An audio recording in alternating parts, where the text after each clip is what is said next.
Okay, let's try this again. Alright, I can see 60 frames per second. Okay. There we go. Alrighty guys, I think I figured it out. I think I fixed it. Sorry about that. I was actually, I don't know what was running or what the computer was saying it was using, but it's officially, like, I've got 60 frames per second, I'm not getting an encoding error, and I'm synced up. So, there we go. I don't know what it was doing at first. So, welcome to the stream. If you have not come into a live stream before with us, welcome. This is Life with the Jays. These two beauties right here that you can see, this one here is Sarah, and this one here is Taylor. Taylor's 18, Sarah just turned 16, so if anybody's wondering, so there you go. But get 2 in 1 today. We're going to be doing this I'm doing the live stream today, and there is a vlog going live in about an hour, so you guys will get to check that out. I wanted to get on here because, one, I'm feeling so much better than I was before. I did a live stream a couple days ago and talked to you guys about going on some medicine, seeing a doctor, professional, and getting some professional help, which was probably one of the best things I've done in a while. I'm guessing that it wasn't just the situation with Jay, but that there was other situations and there was other things going on where I started to really started feeling like I was being run down, or that I wasn't myself.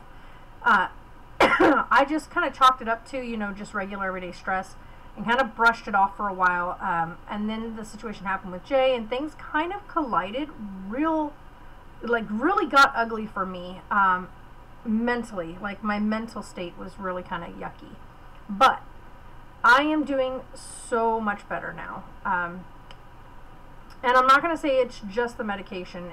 There's several factors, so the medication definitely plays a big role in it. I only have a couple of side effects that I'm not a fan of with the medication, but there are huge positives with it. So I'm hoping that those side effects will start to wear off as my body adjusts to it a little bit better. So I did message my doctor about it, and she said to just stick with it, and it should get better. So hopefully. I'm not sure if chat is even working. Let's see here. Holy moly, what's going on with this?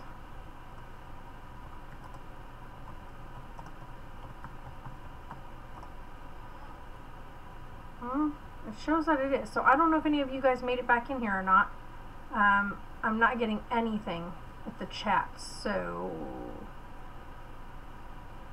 it's showing chat's working, but I know yesterday there was a bunch of messages on YouTube that, or on Twitter, that the YouTube chat wasn't working for live chat when you were doing live streams. So if you're in here and you're watching, say something so I know that you're here. Type something so that I can see if it's working. Let's see. Because I don't know. I honestly don't know if it's working or not.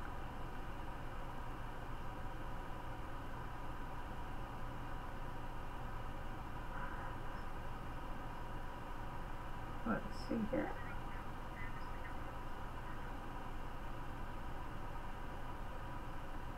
Ah, there you are. Hi, Kat. Okay, so it's working. Hi, Casey. Oh yeah, I was wondering if chat was broken or not again, because it had a big problem with it yesterday. What in the world? Let's see here. Sarah's messaging me. Hi, Megs. How's everybody today?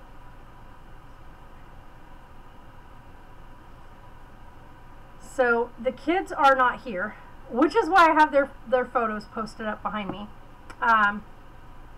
Isn't that like, that picture is just stunning. Hi, Catherine. I'm going to be doing some more headshots of her of course, Taylor's always handsome.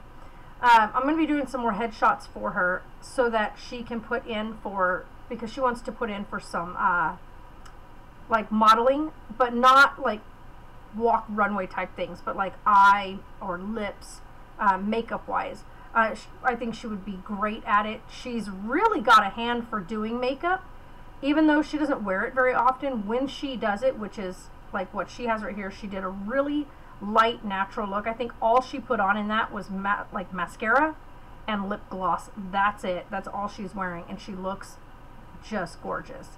So hi, Chris. Sarah has always had like these amazing eyes. This just shows it like really well. She has like really ocean blue kind of eyes. So when you're sitting down talking with her, you literally look like you're looking out into the ocean. She's just got such gorgeous eyes. And Taylor's got sky blue eyes. So I've got a child who's representative eyes of the ocean and one of the sky. So it's like amazing to see the combination that it came out with my kids. So, like, they're so different. She's dark haired, he's blonde.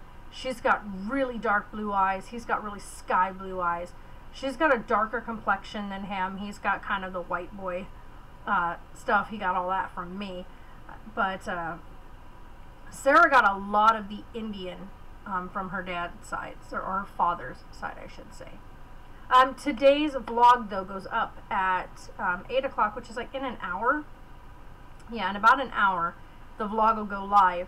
And I do kind of touch on the topic of the situation with Jay. And then I just leave it alone after that. And that's kind of where I'm going to be at from here forward. Yeah, that's what that's what she wants to do. So we're doing a lot of headshots for her recently, and that just happens to be one of them. And she just looks stunning. And so I mean, my gosh, I make beautiful babies. So I'm a lucky mom. I made beautiful, beautiful kids. Inward mostly. Outward, of course, like they're gorgeous on the outside, but my kids inside of them is just amazing. I have two super amazing kids. And but the situation like with Jay, I'm just gonna tell you guys he's doing fine, and that's gonna be kind of the only update I'm gonna give right now, unless something super drastic changes and I hear something. That's all there is. He's doing fine, and he's back to working. He won't be working here. He had his job transferred to where he's getting treatment. So he won't be coming here, but he's well enough now to work again. So he has his job has been transferred. So there's that. Other than that, I have not spoken to him. I have not spoken to him in going on 3.5 weeks. Like, we haven't verbally spoken. He's messaged me twice, and that's it. And the last message, which I touched on today, oh, well, thank you, Catherine. The message that I touched on today in the vlog, I'm very bitter about, and so we'll just leave it at that. Very excited. I go to see my brother before he goes to college. Oh, congrats, Chris. That's awesome that you get to go do that, and prayers going with your brother, because that's scary going overseas and into those environments anyway. So not congrats. I'm happy for you. I'm happy that you get to go do that with your brother, and so that's really good. Megs, the day that I got the message, which was a few days ago, it hit me like a ton of bricks. It was like one of those things where you never saw it coming. And hi, Casey, or Cassie. I always say Casey. Cassie. Hi, Cassie.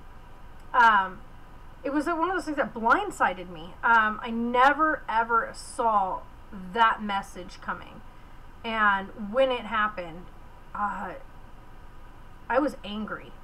I cried and I yelled and I threw my pillows around the room. I tore my whole thing of laundry up, which I now have to put back together. So it's all back in a basket now because I had it on hangers and then I got angry. So that happened. And then I cried for an entire day, laid in my bed, didn't eat. Finally had to get up and drink something because I was getting super, super parched. Well, either way, Chris, it's still dangerous no matter what the job is over there. Nicola, hi. What happened? I'm just touching on topics that have been going on for a while, and one of them being my best friend in the entire world, Jay. He's battling cancer, and we've been best friends for well over 20 years. And I got a message the other day that just blindsided me, like just struck me in a way that made me super, super angry. He, health-wise, is doing good. The treatments that they're doing, like he said in his message, the treatments are working. And so they're finally making good progress. He's back to working again, but not down here. I don't know, Casey. That's I can't personally help you do that other than you making sure that your videos get shared. It took me a long time to get to 100. And now we're 4 years in and we're still under 4,000. I mean, we're not even at 3,500 yet. He is doing okay, Nicola, but I'm super bitter with him right now. One, because he's been the dad to Taylor and Sarah. Like, that's their dad. Like, biologically, no, but in every other aspect, he's been their dad. And the message I got a few days ago, yes, he will. Chris, I truly believe that. But we'll put it this way. He has completely shut us out. He doesn't want us to contact him. He doesn't want any, like, he won't be contacting us. He pretty much, in not so many terms, said to pretty much leave him alone. And that made me super angry with him. Because we have 2 kids, and they're 18 and 16, and that's dad. And how do you tell 2 kids that, you know, sorry, but he's decided that he's not going to be a part of our lives anymore. So he said he's like, I'm sorry to put you in this position. So there's that. And I mean, there's nothing else I can say about it. There's nothing else I can do about it other than wish him the absolute best. And I hope that he kicks cancer's ass and that he comes out of it as extremely, you know, strong as ever. And maybe we'll eventually talk again. I don't know. But I do know that after 20 some odd years of friendship, 17 years of that being him being dad to the kids, all of a sudden it's just like I'm just supposed to say, okay, bye.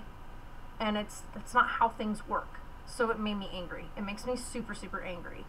But hey.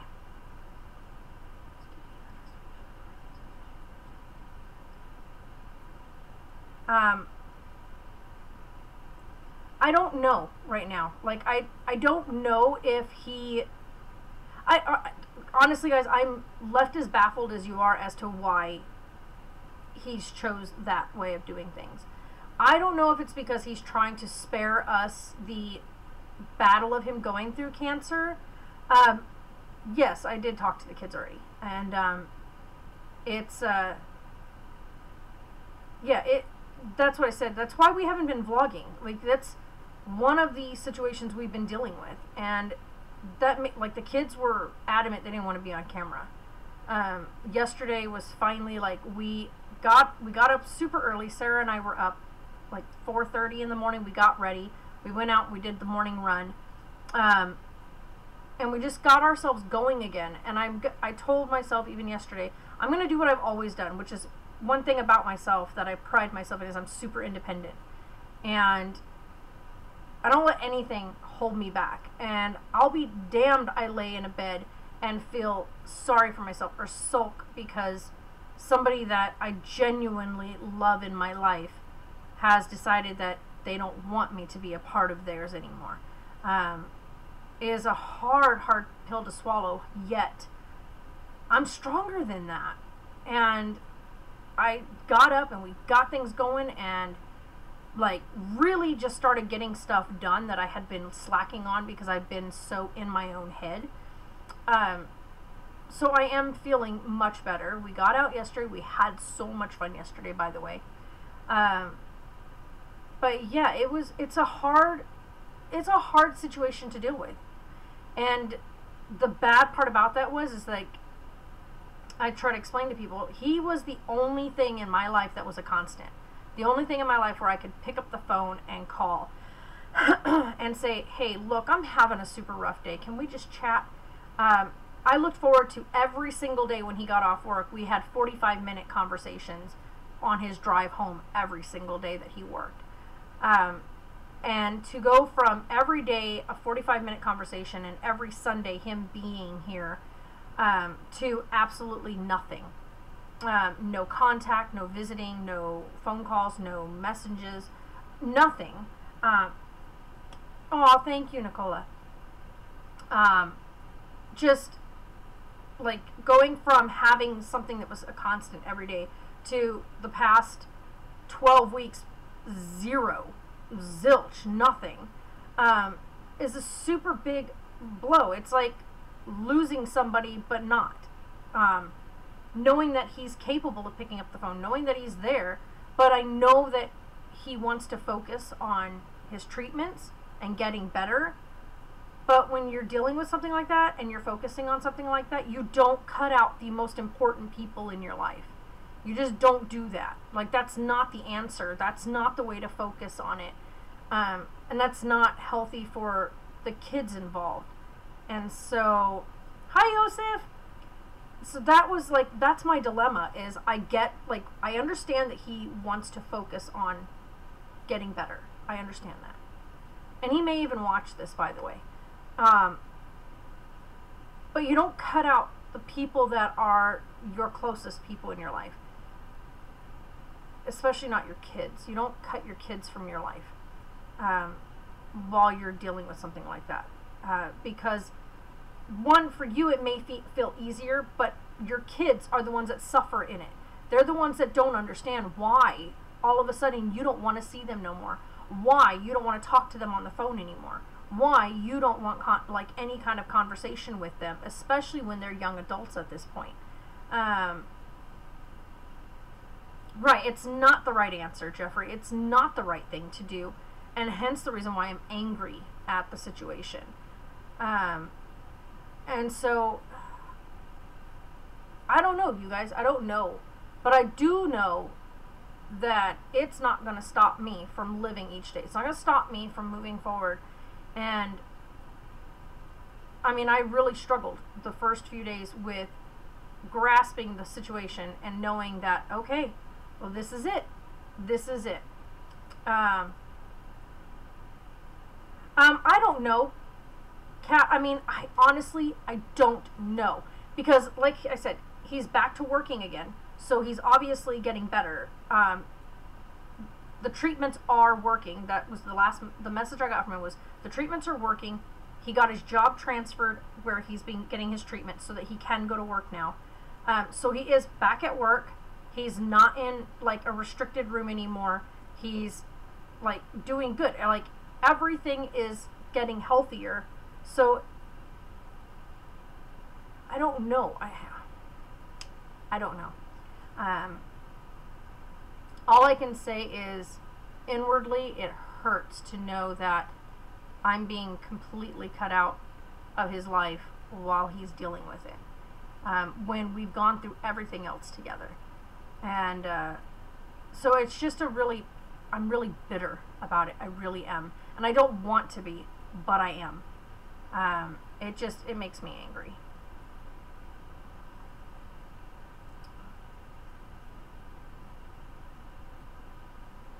Yes, he didn't say it like that, Chris. Like, this wasn't an angry situation or anything. Jay's battling cancer.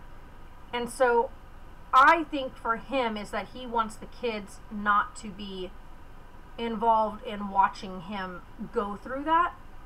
I understand that, but when you're clearly getting better, like you're back to work again, and the doctors have told you that the treatments are working and that the cancer has shrunk significantly,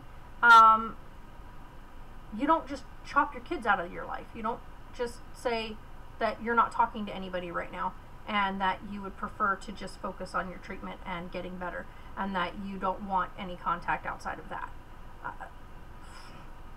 It's like, okay.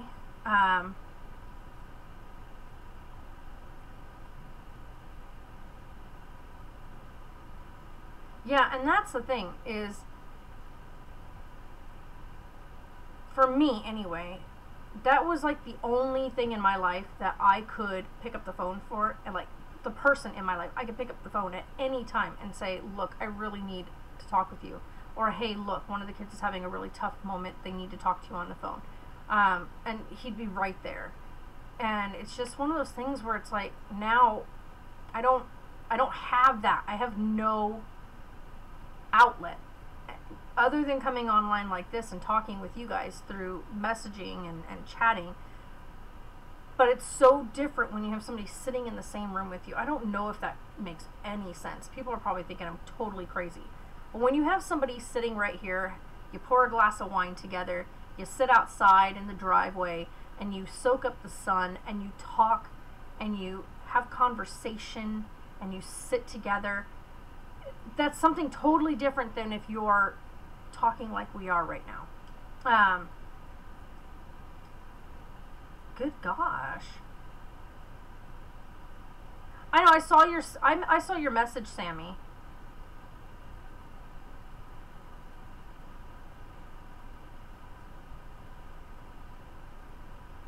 Yeah, things are crazy, and like I said, that's one thing I am, is I'm strong. I am super strong individual. I have my breaking points. Like, every person in this world has a point where they are just done. And I hit my breaking point a few days ago, and I didn't get out of bed for well over 36 hours. I stayed in my bed.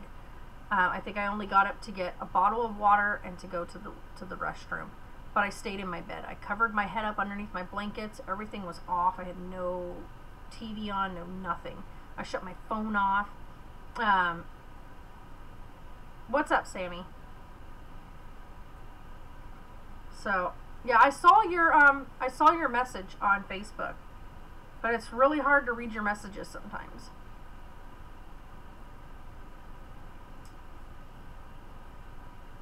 Gosh, Kat. Yeah, that's hard though. That's super hard.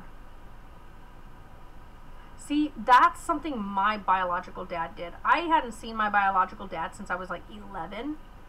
And then when I was graduating basic training from the military, all of a sudden he showed up. I hadn't seen the man since I was 11 years old. When he kicked us out of his van in front of the courthouse with our clothes.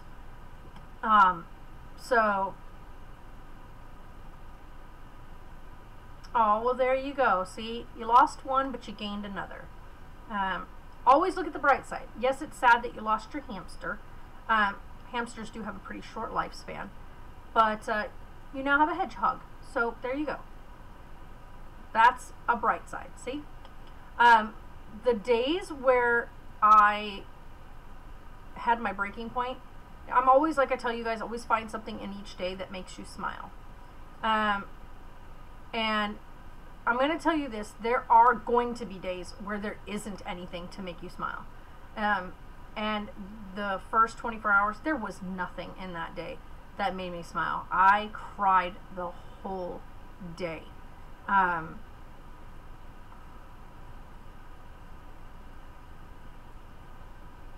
Oh my gosh, Kat. That's horrible. First of all, it's horrible that he said what he said. But then that you came early. So, but yes. I know there's going to be the very rare day where you're not going to find any reason to smile at all. But it is possible every single day to find a reason to smile. But there is going to be that once in a blue moon situation. This was definitely that once in a blue moon situation, because if somebody passes away, like, you mourn their loss. However, you have so many amazing memories of that person. But when somebody chooses to cut you out, there isn't anything to smile about. There isn't, like, every memory you look back on that you thought was a good memory now is tainted. And that's the part that I struggle with. Yeah, see, there you go. Wow, Chris. Whew. There you go. Hedgehogs live 5 years. So you'll have, if you do everything correctly and you take care of that baby, it'll live for a while. Yeah, well, a lot of times twins are born fairly early. But then again, you're on the older side of things. So nowadays, with the way they have things, they can prevent early delivery like that. There's lots of different treatments to keep babies in longer when moms are going into too early or preterm labor. So that's crazy, but that's awesome. I mean, you and your brother are here, so there you go. But yeah, so it's just one of those things where I struggled with it, those 36 hours of me really just not, like, I couldn't wrap my brain around it the first 24 hours. I just could not get my brain to lock into it and make a decision. So for me anyway, the next day while I was laying in the bed and I was just, we were 4 months early. Good gosh, Casey.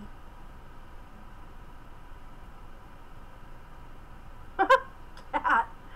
Goodness gracious. But yeah, so the second day, the day that I finally was, like, coming to terms with the information, is when I got angry. I went from being really hurt and really sad to super, super angry, which kind of gave me a kick in the rear end, me getting angry at the situation and how, like, for me anyway, I'm not a people person. Like, I don't know if you guys really get that about me, but I am sorry, I find that funny. Yeah, that is funny. No, that's okay. He's Mr. Teddy. Baby face. Oh, there you go. But I'm not a big people person, like, in person with a bunch of people. I have, like, I'm comfortable with small groups, not massive numbers. And so to have that one thing that I had finally, like, I had a connection with, and we hung out together, and it was a constant thing. Every Sunday we had our get-togethers, and every day of the week we talked on the phone for 45 minutes. And so I don't open up very often to people. And when I do, every single time I have opened myself up with several people, I always get disappointed, like, in massive ways, not even in the smallest ways, like in huge, huge ways that leave you hating people. And for this to happen again, I was so angry with myself, because when he and I first started becoming friends, I had told myself to just keep a distance there. Don't open that door. And over time, the door kind of became unlocked. And then he kind of really, like, when I had my kids, he became an integrated part of the kids' life. And it just kind of slowly was one of those gradual things where, you know, when your friend comes over, they're so comfortable with you, they just come in. They don't even knock at the door anymore. That's kind of what our friendship ended up growing into, was that where he could just come in. He didn't have to knock at that door anymore. He didn't have to wait outside. It was always open to him. And I got so angry with myself for letting myself get to that point again, where I let somebody in to that comfort. I won't make that mistake again. I can tell you that. That's what caused your cerebral palsy, was being born so early? I'm sorry, Casey.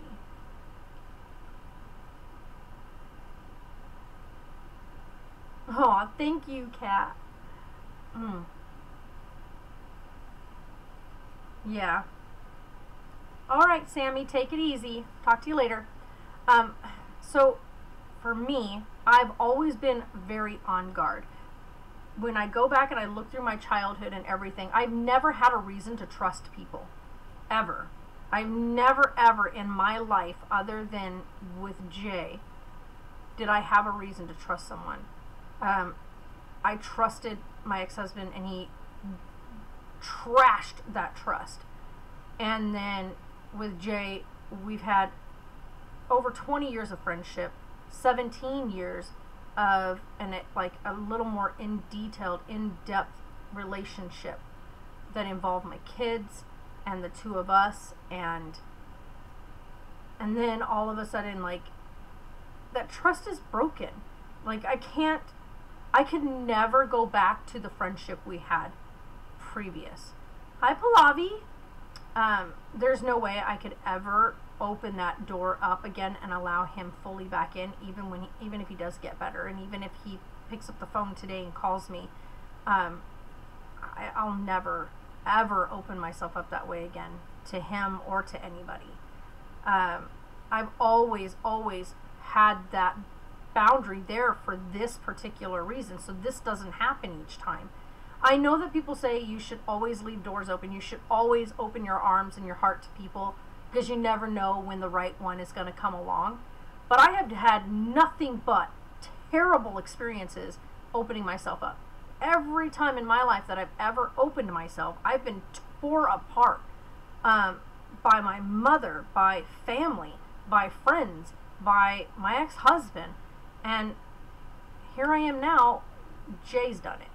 And I never thought that we'd ever see that day. And that was my first mistake, was thinking that I could trust that in him. And I was so damn wrong.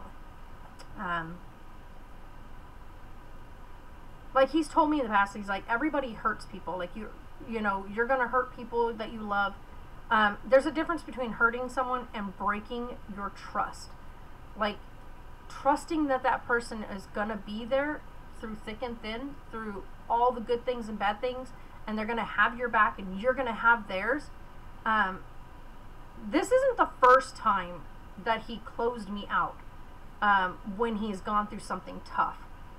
The first time that he did was back in like 2009. He shut me out of his life because he was dealing with something personal. And I laid into him when he finally had picked up the phone.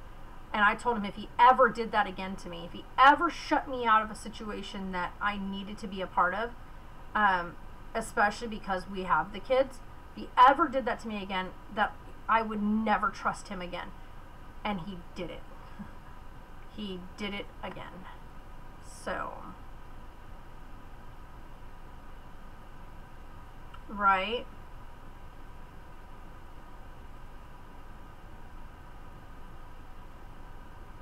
Yeah, and that's the thing, is a lot of people have trust issues. And I get that. Like, everybody goes through something in their life where they lose their trust in someone. And getting someone's trust back is so hard. It's such a hard thing to build.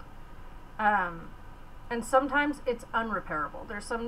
With some certain things, it's just not something you can repair.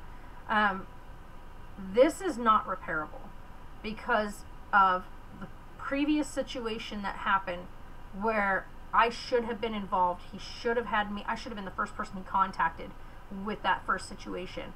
And he chose to completely cut me from his life at that time, when things settled down and he needed me to speak on his behalf.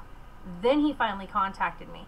And of course, I was livid when I found out the situation, and livid with him for not contacting me first and foremost, because the whole situation could have been cleared up literally in the very first phone call. But he went weeks without any contact. and then like this issue right here. When you are super sick and you're going through something such as cancer, you don't battle it alone. That's the one thing, even the doctors have said that when my sister was battling. You don't let someone battle cancer or any serious disease or illness alone. Ever. Like, that's the worst thing you can do to yourself, is be in it alone. And, hey, you know? Hi, Caitlin. Wow.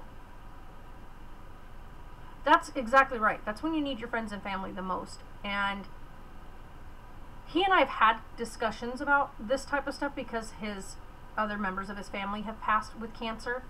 And so we've had this discussion. And we even talked about the fact that I told him that if he ever got to a point where he was super sick, to not cut me away, not leave me out, to make sure that he has me right there. I'm not going to leave. I'm not going to walk away. And he's always said, you know, I understand. I said, because I would hope that if I was going through that you would be right there by my side, that you would see me through it, and that I could make sure I leaned on you for the strength. And I told him I could be your strength in that. You can lean on me while you're fighting, and know that if you feel weak one day, you've got somebody there.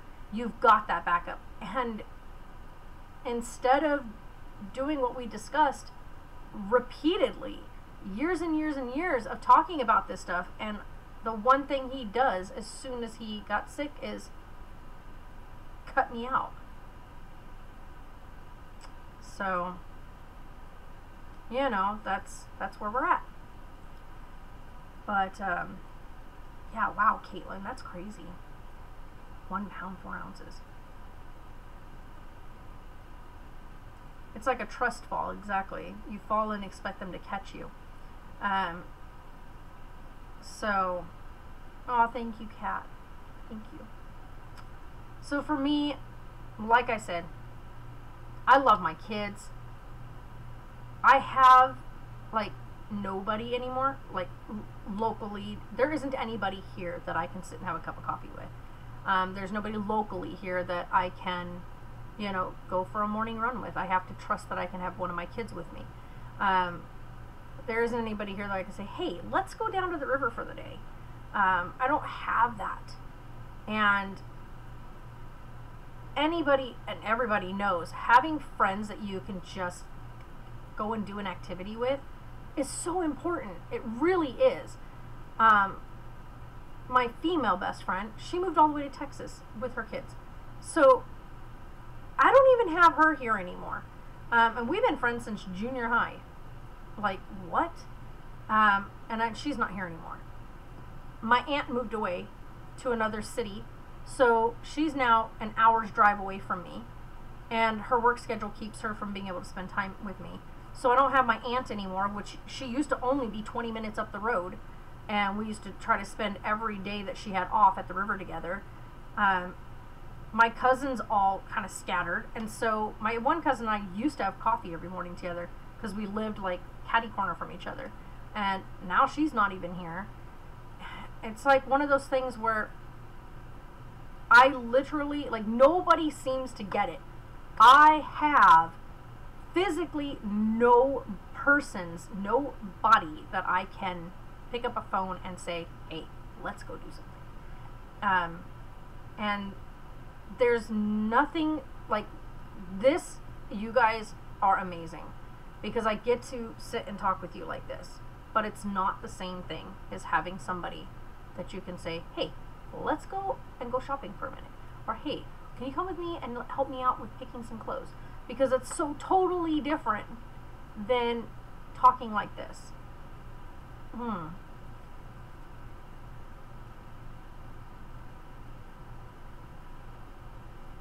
Wow. You were 3 pounds and your twin was 2 pounds. Yeah, you both were tiny. Yeah, and that's so true, Kat. Like, the older you get, it's so important to have several friends. At least a few. And I've noticed over time that Jay had started slowly, like, not talking with his friends anymore. I know several friends he stopped talking to because of a certain incident that happened a few years ago. And so I totally get why those friendships fell out. But there was other friendships that he just gave up on. Like, he just stopped contacting people. And they would ask me, hey, have you talked with Jay? Hey, will you tell him to give me a call? He just wiped people out of his life, and I don't know why. I understand that he likes to be, to himself, kind of private person. I get that. But nobody goes from being someone who is, a weekend party bug and having fun with friends on the weekends and making homemade batches of wine together and trying different adventures with each other and going hiking, boating every weekend, to all of a sudden cutting everybody out of his life. Like, I don't know what is going on there. But for years, he slowly just started kind of letting people go. Yeah. See, that really sucks when that happens. And it's like, why? Don't do that. Don't slowly remove people from your life, because then you end up with nobody. And it doesn't make any sense to me either. I don't get it. And the worst part is I've tried to make friends, and here I'm trying to make connections with people and can't seem to make any. And he's giving up connections. And I'm like, why? What are you doing?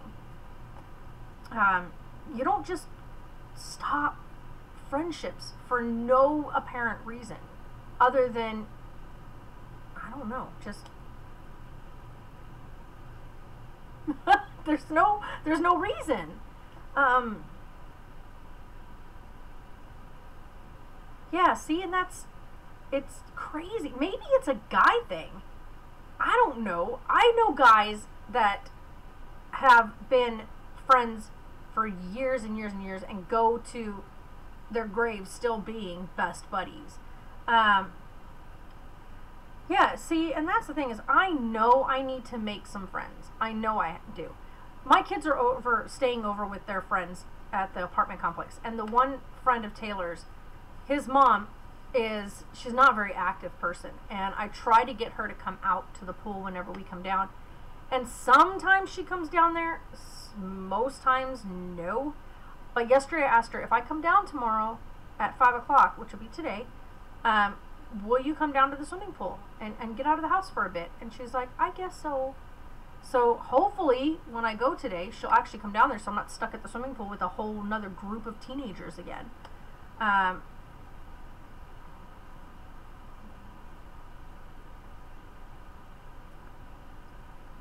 Oh, that's awesome.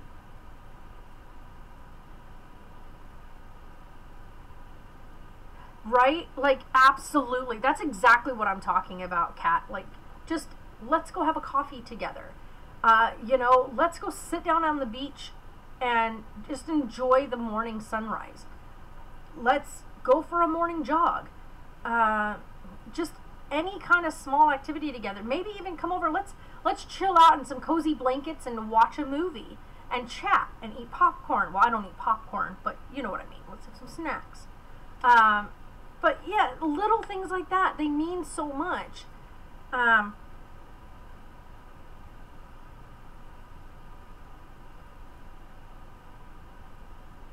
Casey, I'm sorry to hear that, because this isn't the same. It really isn't the same. And I'm so sorry, because I'm right in the same boat with you. It is not the same thing. Being online through YouTube and stuff, living through the internet, is so not the way to make connections. It's great to have those, but it's not what you really genuinely need in life. People need physical connections. You need something substantial in front of you. You need a living, breathing human being having conversation, where you can feed off of each other's energy, where you can feel their aura within the room with you. It's so different. And I'm so sorry that you can't get out on your own so that you can make those connections. I am so sorry. And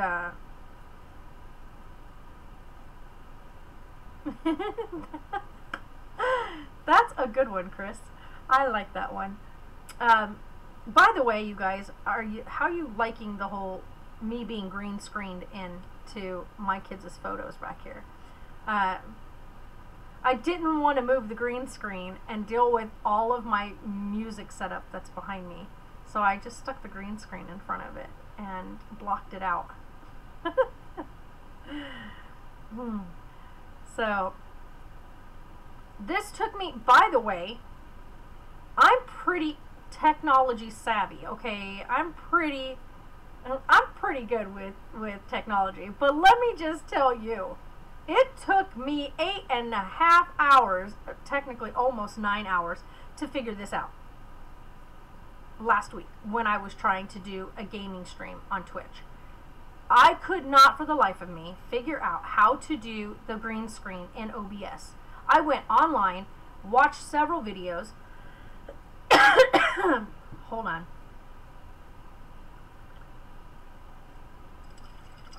Oh, that is super gross when it's warm.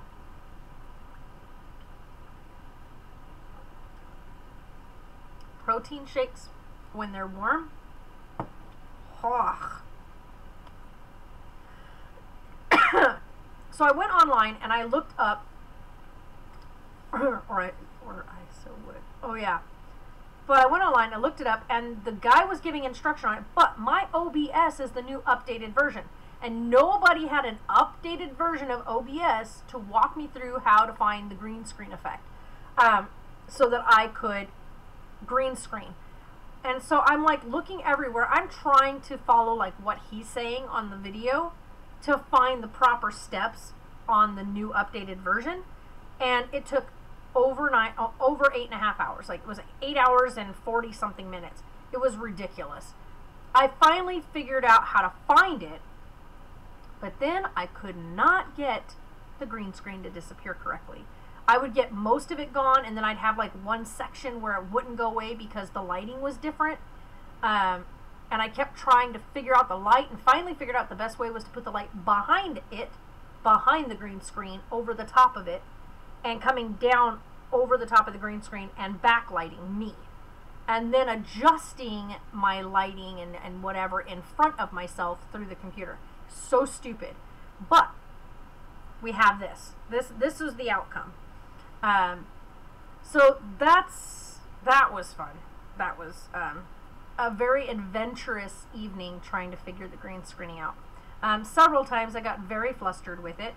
I did have the computer on that side of the room, and I realized that I had the table part of the desk coming out on this one side of me, which meant I couldn't get the green screen in the correct place, which was why I was getting massive shadows from my chair. So I finally flip-flopped the room. So I pulled the desk over here and then extended the desk outward instead of in this direction this way. And once I did that, then I was able to put the green screen in correctly. And once I had that spaced far enough back where the lighting was hitting it right, finally it disappeared. I finally got the green screen to disappear. But if you notice, like right here under my arm, see how there's like little bits? That's because the green screen has little folds in it, little kind of wavy spots in it. So whenever I move out of the way, you can actually see the bits of the green screen. Kind of garbly and flashy little bits. And I don't know if you can see any on this side. Yeah, see, you can see like bits of it right here. So that can be super annoying. However, if you crop the screen just right, and I did finally figure that out too, I finally was able to do it. Yeah, and that's the thing, is it really helps if somebody knows what you're trying to do. But it was super hilarious because, like I said, every video that was online for OBS green screen effect instructions was for the version of OBS that came out like 6 months ago. And I have the new updated version of OBS, so everything where you find like all of your settings and everything is different. So the guy is trying to talk about going through the steps, and there isn't anything labeled in that fashion on there. So it was super, like, it was frustrating for one, but I pretty much, like, just listening to what he was doing once I found the right things, then I kind of did the steps he talked about. Once I found the steps, like once I found the area that I needed to be in. But it was so not easy to do. But now that I've learned it, I could probably, like, I did this setup today in 6 minutes, 5-6 minutes, pulling this the green screen over, and then pulling the kids' photos into frame, and then green screening me into this sitting right here. But yeah, these pictures right here are very recent. Like this one right here of Taylor, I literally just took that last week. And this one here of Sarah, we took,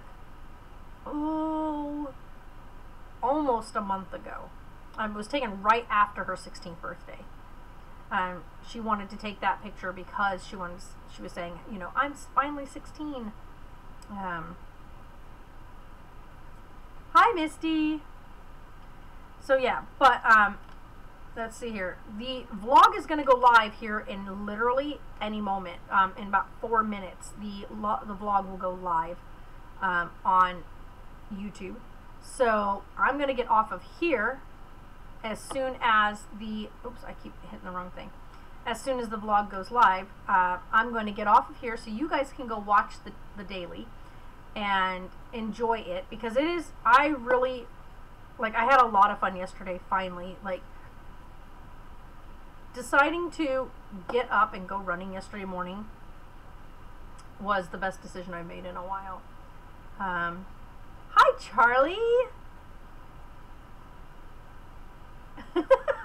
Yeah, we've been on almost an hour. Legoland was a blast. That's awesome. So, yeah, so with this video, guys, it was just, I wanted to vent, I guess would be the right word. I didn't vent in the vlog because I knew that it would carry on, and I didn't want to put a vlog up of me venting. I do touch on the subject of what happened, but, okay, Chris, we'll see you later. Bye. I didn't want to really go into detail in the vlog. So I figure a live session was probably the better way to talk about it, kind of, I don't know, maybe make it make sense. But, like I said, I don't know where to go with Jay at this point. Because he hasn't really been making, like, he hasn't made any sense in his decisions and how he's done things and what he's said in the past few weeks. So I don't know. I honestly don't know. Charlie, all we talked about today was the situation with Jay. And me being very bitter at this point because of a decision he made. Without consulting me in the decision process, and just making a choice to cut us out of his life at this time. That's what we touched on. That's kind of what the entire conversation has been, was me getting blindsided by his message of saying he's not talking to anybody at this time. So hold on, Sarah's trying to contact me here.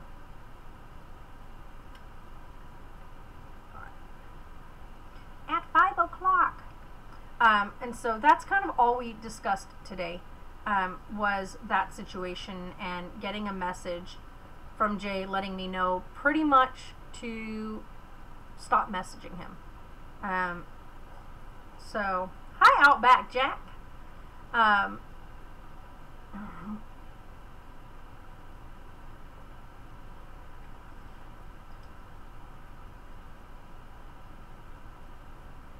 Oh, I know, Charlie. I just, like I said, when I discussed it earlier, I went into detail about, you know, we've been friends over 20 years, and 17 of those he's been dad to my kids.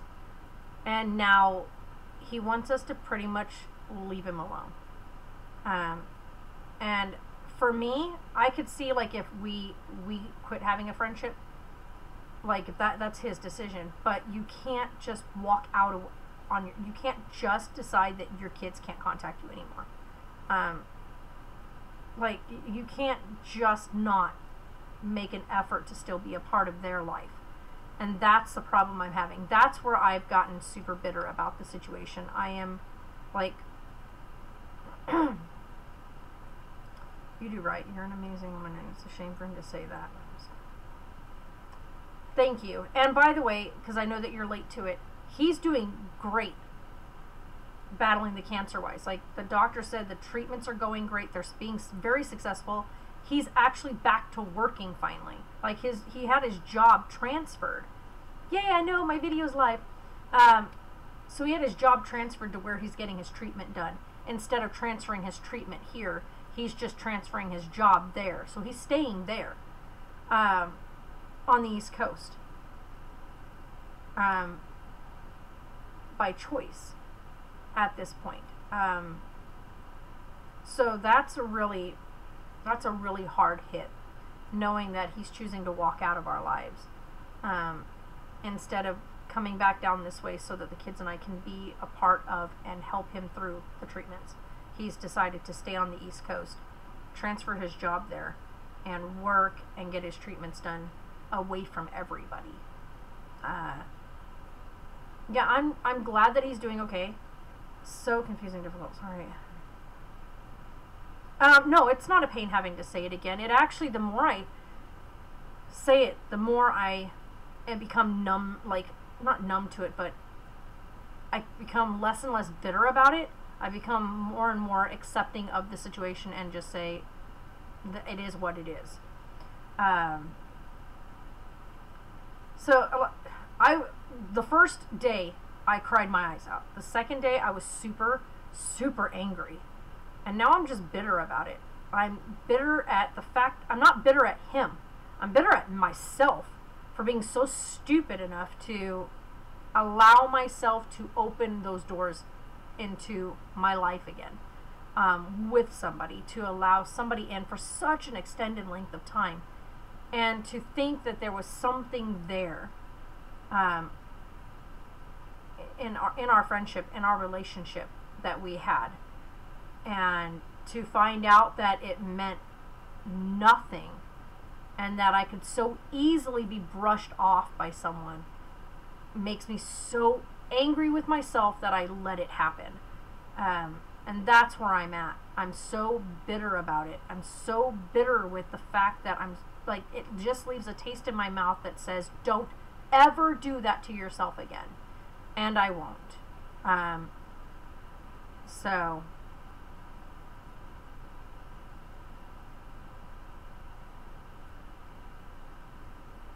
right, exactly, Casey. You think being there for someone through so much stay with you. Yep. Right, and that's the part I think that's the hardest for me is he's been there as a dad to my kids. They call him dad. From the time that Sarah has been in my stomach, like in my uterus, before even coming out of my body, he has been there. He claimed her immediately as his baby girl. And now, nothing. Like, nothing. He's just cut us free. And, as if though we were, he was our parachute and we were dropping from a plane. He literally cut the lines and just let us fall. That's where we're at. And it just, yeah, lesson learned. People do come into our lives for a reason, and I'm absolutely positive about that, and I know that. But when someone comes into your life, like, he's come into our lives and he's come into my kids' life, and I allowed that. Like, I allowed that. And the one thing I wanted more than anything for my kids was to never feel that hurt of a parent walking out on them. And I allowed him to be a parent to them. I allowed that openness with him and allowed them to make a connection with him when I should have put my foot down and made it a very clear understanding that they were my kids and that he was just, Sir or Jay. Preferably he would have been called Sir versus being called by his name because he doesn't believe that children should call adults by their first name. So for me, I allowed them to call him dad. And now I'm pissed at myself for allowing that to happen and my kids to have that connection to him. And now they are the ones that are having to suffer the loss of their dad, which I think is not fair to them. Yeah, amen, Charlie.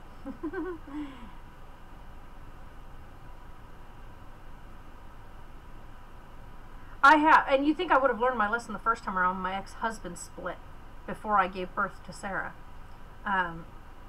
And I had told myself when that happened, I was never going to allow another man into my life in that fashion, because when I made my wedding vows, I meant them. And so even though I got divorced, I never wanted to put myself in a position to be open to another man in that fashion.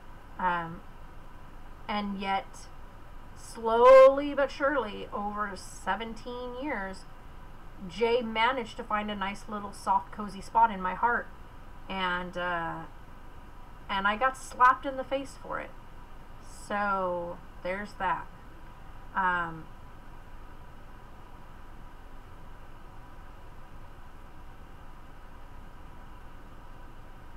Yeah, I mean, that's true, but I also, the thing for my kids is, that's their dad. Like, that's their dad. And this is just as bad as having a dad walk out on you. When you know that person and, you know, he's alive and he's choosing to not be a part of their life all of a sudden. That's the part I think I'm more bitter about. The relationship between him and I, fine, whatever. That I can get over. But the relationship between him and the kids, like, you don't just cut your kids out. That to me is not okay. There's no lesson to learn in that one. My kids' dad has walked out on them by choice. So I get that he has cancer, and I get that he's fighting the cancer, but you don't get to just cut your children out because of it.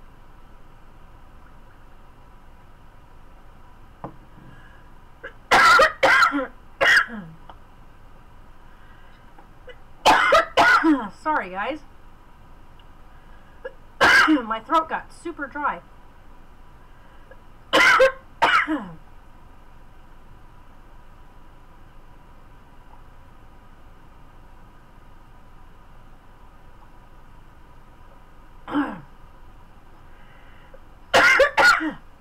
Okay, on that note, we're going to wrap up before I choke my brains out.